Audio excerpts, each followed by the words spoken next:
You see it in the news all the time, right? One country wants someone brought back to face justice. But have you ever really stopped to wonder what happens next? Trust me, it is not as simple as just putting someone on a plane. Today, we're diving headfirst into the incredibly complex legal maze that is extradition. I mean, it seems kind of straightforward, doesn't it? The US points a finger and says, hey, that person over in Trinidad and Tobago, they committed a crime here. So why not just send them over?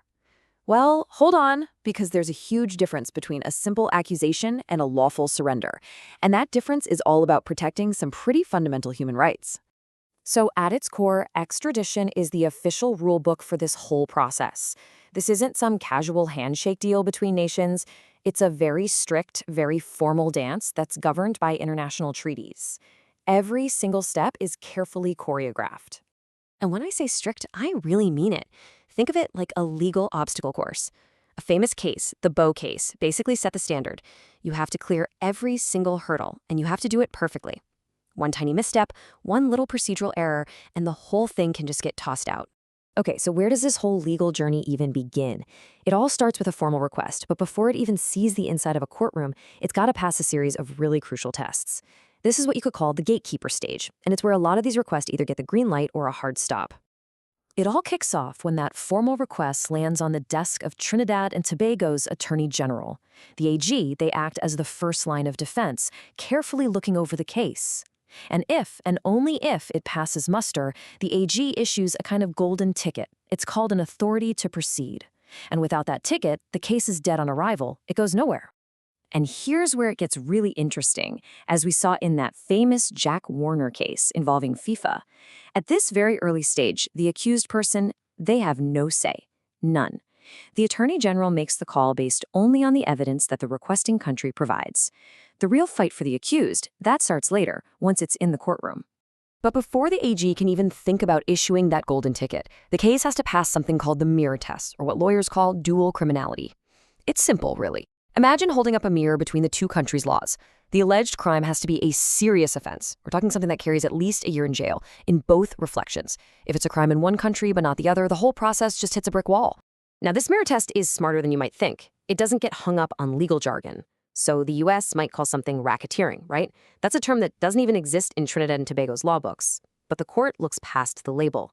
It asks, okay, what was the person actually accused of doing? If that behavior looks and smells like a crime we recognize, like conspiracy to defraud, then it passes the test. It's all about the substance, not the style. And you know what else is critical? Timing. The act had to be illegal in both countries when it happened, not just when the extradition request is made years later. This was actually a huge issue in the famous case against the former Chilean dictator Augusto Pinochet. You just can't change the rules of the game after it's already been played. All right, so once the Attorney General gives the green light, the case finally moves from the office to the courtroom. And the very first stop is a hearing with a magistrate who gets to take the first official look at all the evidence. So the magistrate's job is kind of like being a bouncer at a club. They're not there to judge your whole life story. They're just there to check your ID and make sure you're supposed to be there. They basically ask 3 simple questions. 1, is this the right person? 2, is the crime actually on the list of extraditable offenses? And 3, is there enough evidence to at least justify a trial? This is called a prima facie case, which basically means, is there even a there? And what the magistrate doesn't do is just as important. They don't hold a mini trial. They don't listen to alibis, they don't try to figure out if witnesses are telling the truth, and they absolutely do not decide if the person is guilty or innocent. All of that comes way later. Their only job is to decide if there's enough smoke to suggest there might be a fire. If the answer is yes, they issue a committal order, and the case moves up the ladder. But hey, a committal order isn't the end of this story. Not even close. It's really just the end of the first act, because now the accused finally gets to go on the offensive. The case moves up to the High Court, and this is where the real legal chess match begins. So in the High Court, the defense can argue that sending the person back would be either unjust or oppressive, especially if a whole lot of time has passed. Now those 2 words, unjust and oppressive, they might sound pretty similar, but in the world of law, they mean very different things. So what's the difference? Okay, let's break it down. Unjust is all about the future. It's asking, look, if we send this person back, can they even get a fair trial anymore? For example, let's say 20 years have gone by and all the key witnesses are gone. A fair trial might be totally impossible. On the other hand, oppressive is all about the here and now. It asks, has this delay caused so much personal suffering to this individual, to their health, to their family, that it would just be cruel to send them back now? But, and this is a huge but, there's a catch. You can't be the one to cause the problem and then turn around and complain about it. The courts have been crystal clear on this. If you spent 10 years on the run, actively hiding from the law, you can't then argue that the 10-year delay makes your extradition oppressive.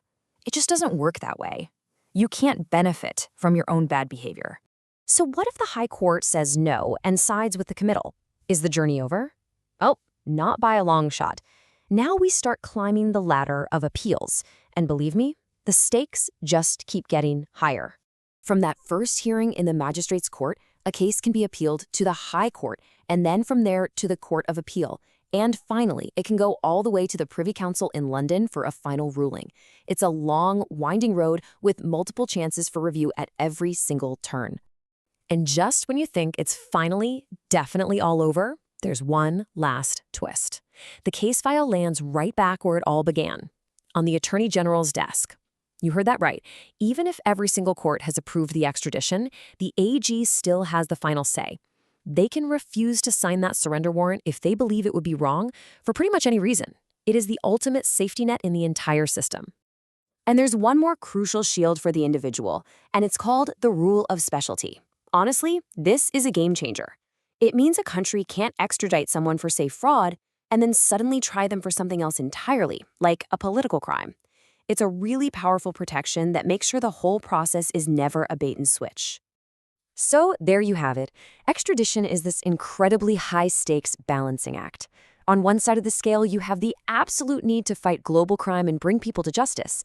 And on the other, you have the fundamental rights of the individual. It's a system designed to be slow, to be deliberate, and above all, to be fair. But does it always get that balance right? Well, that's a question worth thinking about.